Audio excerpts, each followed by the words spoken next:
Hey guys, in this tutorial I'm going to be giving you a full review on the lettering kickoff brushes. By doing a really fun lettering kind of monogram piece, and I'll show you what I've created so far. So I've got a lot of texture in here, some gradient leaves, and I'm using different brushes for these techniques that have this grittiness along with this streakiness. So we're gonna play with that, and I'm gonna show you exactly kind of walk through my process.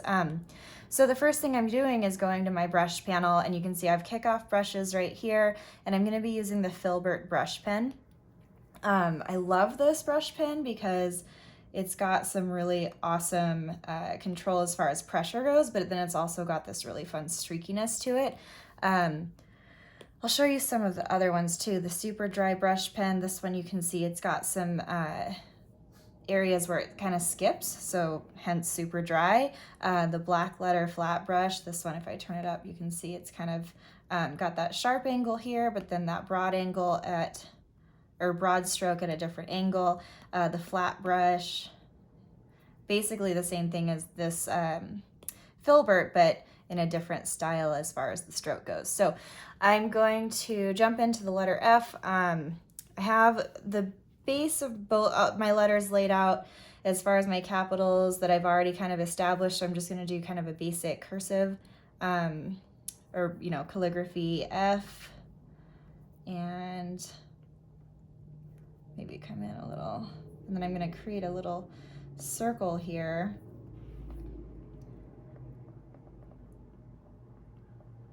Just as a add-on. Seems okay for right now. And then I can either here, or I can make it this way. I think I like this way. All right, so now that I have that, I'm gonna clean it up a little bit, hone in on these details. And you may or may not know, but on Procreate, you also have the ability to make adjustments with your eraser with the same brush by just tapping and holding, and then it'll automatically change. You can see it has that nice stroke. Looks like the opacity is down on my eraser, so I'm going to bump that all the way up so you can see that stroke now. So if I need to make any areas, any adjustments on areas with cleanup, I can just do that with the same brush, and then it's not going to lose the texture that I've created. So I like that as an overall. I just want to check though, it looks a little small. I want to check in comparison to my other letters. So as far as thickness, it actually looks okay. So I'm going to bring that to the center, and then you can see here that I've created kind of a drop shadow, but it's pretty lengthy. You can see it's thicker than my main line. So I'm going to show you how to do that. Going back in here, and I'm going to duplicate this layer, and then on the underneath layer, I'm going to change the color so it's easy for me to figure out which is which. So by doing that, I'm just going to drag and then hold and go all the way up. Actually, okay, so I'll bring this down real quick. So I'm angling down about here. I want it to be nice and thick. But I wanted to show you also that the kickoff lettering brushes actually comes with palettes. It's kind of incredible how much it comes with. So these are the color palettes that it comes with, and you can see that they're grouped, which is amazing because you can take the guesswork out of what combinations look great together. So if I pick this red, I can bring that over, drop it, and then use, go to my first layer, and then return to that palette and see like, okay, well this salmon might look good as my top color. And then you can see that these are already looking awesome together. So that's a nice addition to this brush set. But going back to my first, well, I guess this is my first layer. I'm going to duplicate it again, but not move it. And since they're the same, I'll just go to this bottom one. But I do want to make it the same color as the underneath layer. So basically you duplicate the layer twice. You can see that it's right there. So, so duplicate the layer twice. One of them stays in the same spot. One of them gets pushed down. And from there, I'm going to merge these two layers. So if I turn this layer off, you can see it right here. So really the only work that we need to do from here is to connect the empty spaces So I'm going to turn this layer back on to use as a guide, but I'm going to stay on my bottom layer. And then I'm just going to, at this angle, this sharp angle, bring all those connections in like this. So anywhere that I see, you know, the bottom of the stroke with the top of the stroke, so like right here, I'm going to fill that area in. See, I wouldn't do right here because that's the edge of the F. And when in doubt, just reference this top layer to see how to fill that in. So basically I'm just doing that to all these areas. And then if it's a big area like this, you can color it in, but you can also drag and drop. The problem with dragging and dropping with texture though, is it filled the entire area and then left this gritty line. That's gonna change according to how much you use your color drop. So you can see it's gonna change. Typically if I'm using a texture brush, I just like to color it in so that I can maintain that nice organic feel and not vary away from the texture that I'm using. So once that's complete, looks like all the areas are clean. Now I'm gonna separate it based on, see how this area here, it looks all flat right now, but as an example, and this isn't exactly how I'm gonna do it, but I just wanna show you the separation. So you can see right here is, it could be used as like a ledge, whereas this part could be, whoops, its own bottom area. Do you see what I mean here? Actually that would, yeah, so it makes it 3D, and then this would be green, and then this would be, I don't know if that helps you visualize it, but I'll show you the example also in a previous letter. So you can see how it creates that difference. So there's something on the bottom, and then it has this sharp disconnect. So we're gonna do that with texture, and I'll show you exactly how we're gonna go about doing it. Looks like I picked very similar colors. Oh, it's like almost identical, and it's funny because I don't think I referenced that color chart on this one. Maybe I did. Either way, you can always change your colors, but I'm gonna get rid of that layer for now, and maybe I will explore these colors a little bit. Okay, let's go to a green, and then see what I got. All right, there we go, that's different. And then you can see I actually have an area that didn't get filled, so I can color drop and then drag to the right, and that's gonna color drop more of that area so it's not left out. All right, so once this is done, now I'm gonna create a clipping mask, and I'm gonna do it to the bottom layer first. So I select my bottom layer, select my plus symbol, and then I have this layer just above it, and I'm gonna select it and say clipping mask. Now I want a color that's slightly darker, not super dark, we're gonna get there, but just a little darker than this one. So just to select that letter, I'm gonna hold down, and then I'm gonna go to my disc, and then you can see the color that I'm currently on here, and I'm gonna slide it down just a bit, and I can see current color and then selected color here. So that looks like a nice, yeah, so see, it's just a little bit darker. And then I love the texture brush that the Kickoff brush set has. It's Distressed Crumbles, and it looks, I don't know if you can see that very well, but it's just like just enough texture to really kind of break that up. So when it's done as a whole, it's gonna look like this. So it's just enough to where it's not super busy as far as having noise everywhere, but it's still gonna give you a nice bit of texture. So work on getting that in, and you can do a little or a lot. I always tend to go for more because I am a texture fan. Okay, so once that's in, you can see a little bit of variations and texture. We're gonna do the same thing to the top layer, and I like to use a slightly darker color to do that. So I'm gonna select this color and then do the same thing, just get it slightly darker, go to that layer, add a new layer, make it a clipping mask, and then do the same thing. And you can see that this texture is even lighter. It's basically almost the same color, but we are going to work that in so that it's just enough. Again, you can go as dark, like if you go a lot darker, even if you don't push in a ton of this texture, you're still gonna see it.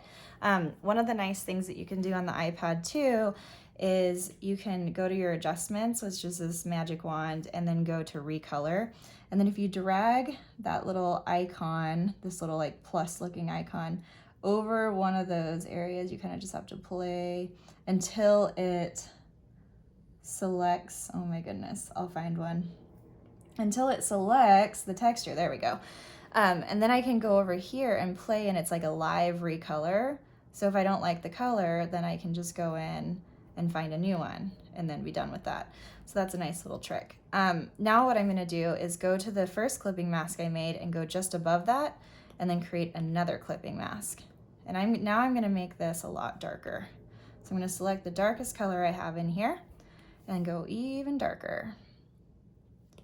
And test that. Okay, that's a good one. And then I'm gonna make this brush just a little smaller so I have more control. So now I'm gonna isolate the areas that are on the bottom. So if you were to make this 3D, from here to here would be underneath. So I'm just gonna work that in just on the bottom areas. And then I'm gonna do the same thing here. You can do as little or as much as you want. So just pushing that in, and then you'll see the separation. If you do a lot, the separation when you put that in will stand out a lot more. So I'm gonna do this one spot as an example. So lots of texture in there. And then I can go to my eraser, and I'm just gonna go to, let's see, just a basic brush. If I can find, I've got so many brushes in here. Okay, I'll just go to drawing, no, calligraphy, monoline, there we go. Just a basic brush, and I'm going to drag it from corner to corner right here, and then remove all of that dark area there. So then you see that separation and realize that it didn't take away any of this texture. And the reason why, whoops, is because the layers, we have two separate clipping masks, one for the lighter texture and one for the defined dark texture. So I'm gonna continue that, pushing that texture in along the whole thing. And in these curves, you can create hard lines if you want to. I typically keep them soft, but areas where I wouldn't keep it soft is right in here. So you'll see there's a side and then there's the side. So I'm gonna push this in here, and then there's two areas this time that I'm gonna create a disconnect with an eraser. Just really working it in there because I wanna make sure that it's got a lot of depth. Okay, and then I'll go to that eraser, and then from corner to corner, I've got it pretty big, so I wanna make it smaller, corner to corner, just like that, and then erase all that extra depth. And so now you see that separation, which is what creates that 3D effect, just in a little bit of texture. Now you can do this with anything. You can do it with just plain color or any kind of brush that you want, but you see how that creates that really cool effect. I'm gonna show you again down here, because this is a little tricky area. I'm gonna show you two versions that you can do with these weird curves. Because really there's not like a right or a wrong way, it's kind of just how you determine it. Okay, and then the eraser. So right here I wanna get, so corner to corner. It's a good trick so that you always know where to go. And so I could leave it like this because this is underneath, and now that creates that soft corner, which that's what I'm gonna do, but I'll show you. You could also, I took a little too much. I'm gonna undo. Oops, I'm going to, real quick, I'm just gonna fix this. Okay. I could also come corner to corner right here and get rid of that, and then you can see like there's this sharp area. So see how that totally changes the feel of it? That's why I like the soft version better. I just think, how did this happen? Here. I'll just get that again. Okay. And then lastly, just this area here. And then if you find, you know, at the end that you want more texture throughout the sides, you can totally do that. Sometimes I'll use, after I do the dark part, I'll push in a medium color. So I'll like grab this color and then get it slightly darker, go to that clipping mask, or I can create a new one, but see how that just adds a little bit more, just enough. I don't want it to get too dark because I don't want it to interfere with my depth separation, if you will. Okay, so from there, my letter's done, so I'm gonna group it together, and then I can collapse it, and then I can rename it to letter. Whoops. Okay, and then I can pull that into the very center. That looks good. And then from here is when I'm gonna start adorning it. So I'm gonna go back to my example here. And you can see that in my adornments, I've got these leaves and I'm using a different brush. So I'm going to introduce you to a different brush and then show you how to get them to intertwine like this and work interactively with your letters. And then these leaves are super, super easy. We're going to use another texture brush from the Kickoff Lettering toolbox. So going back in here, create a new layer and then go to the Kickoff brushes. And let's see, which one was it that I used? It was the Broken Inker. This one, let's see if it's, okay, perfect. So I've got it pretty thin and those are gonna be my stems. Now I'm gonna go back to that color palette that I was using down here and choose a color that complements really well. I could just go monochromatic too and just do a lot of greens. I think I like that. Okay, so now I'm gonna choose, before I do these stems, I want to go into, I think it was chalky, no it wasn't. I wanna do the leaves first so that I can see the placement of where I put those. But, oh, chalky pastel I think was what it was. Yeah, all right, so I'm using the chalky pastel, this one, to create my leaves, and then I can see like this would be a good spot for 1 or 2 or maybe even 3, and then I can have another one here and another one here. So I like to kind of balance things in thirds because that way it will give me a good composition. Nothing is like too symmetrical, but it's got a balance still. So I am going to push some leaves in here, maybe make this a little bit smaller. So just basic leaves, so it's like a C curve, C curve. And then color that in. I've got this really pretty texture. Okay. Maybe a little more filling that in. Okay, and then another one here. This is a cool brush because the more you build upon it, the more it will fill, but otherwise it leaves like a nice transparent texture. Okay, so that's in there. And then how about one here? And then probably one up in the right corner. I guess I don't even really need another one. I think I like the way that looks, but let me just check. I might want one right here. So this is just kind of like I'm playing with composition and seeing what I like the best, and there's not really like a right or a wrong way. I just like to tell you guys my process. Let's see if I move this. I don't really like it, so I'm gonna not use it. I'm just going to push this maybe here and then center this better. Okay, and then from here is when I can go back to that Broken Inker brush, and I like to use, there's not really one right here. Well, that'll work. I like to use a different color for my stems. I just think it's fun. So from here, when I loop around, I'm gonna loop around. So I'm making sure that it's completely surrounding it, because if it was like this, then I wouldn't be able to interact. It would wanna go all the way around like this. And so sometimes I just draw it a few times to see what happens. And it's not always guaranteed to look good, and that's okay. Like this one I'm gonna have come off of 2 stems here, and then I could just have it coming off of the same one. So like right here where it would branch out like this. Yeah, I think I like that. Okay, perfect. And then I'm gonna also add some little flowers. So I add these tiny little stems coming off the base, and then I can add my flowers to that.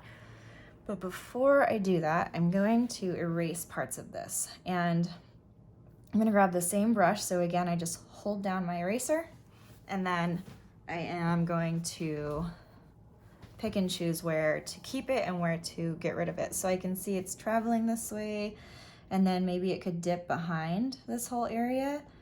So if I did that, I would want to then think about if these would disappear or not. I don't really want them to disappear. So let's see what that looks like if I kept just a skinny piece right here, so it looks like it's connected to those. Yeah, that'll work. And then maybe just add an obvious thicker area that goes behind. That will work. And then I'm going to get rid of the line here. So now you can see it's looping behind, and then I can have it loop behind and then come out the front. So I just kind of like trace it as in its direction to see how that's going to work. So this area here, I could have it come in front, or I can keep that in the back until it gets to this point. But that's showing me that I kind of want to put it in right there a little bit. So I can add, whoops, just like a peekaboo right there. And then it'll come up. There's nothing connected to this one, so what I'm gonna do is just have it disappear right here. And I can just do that by making a quick selection. And I usually just drag it off the, oops. And this is where you can notice that you are not on a separate layer when you, oh wait, yes I am. Okay, good, I just had both selected. Whew. You wanna make sure you're always working on different layers. Now drag that away. Okay. So there, that makes a lot more sense. And then when I put these flowers in here, that will make more sense. I'm gonna choose a new layer, go back to my color palette. I see that I've got these oranges, and this red is a really pretty color, so I'll use that one. And then I recommend trying different brushes in this set. This, oh, excuse me, this is the soft pencil.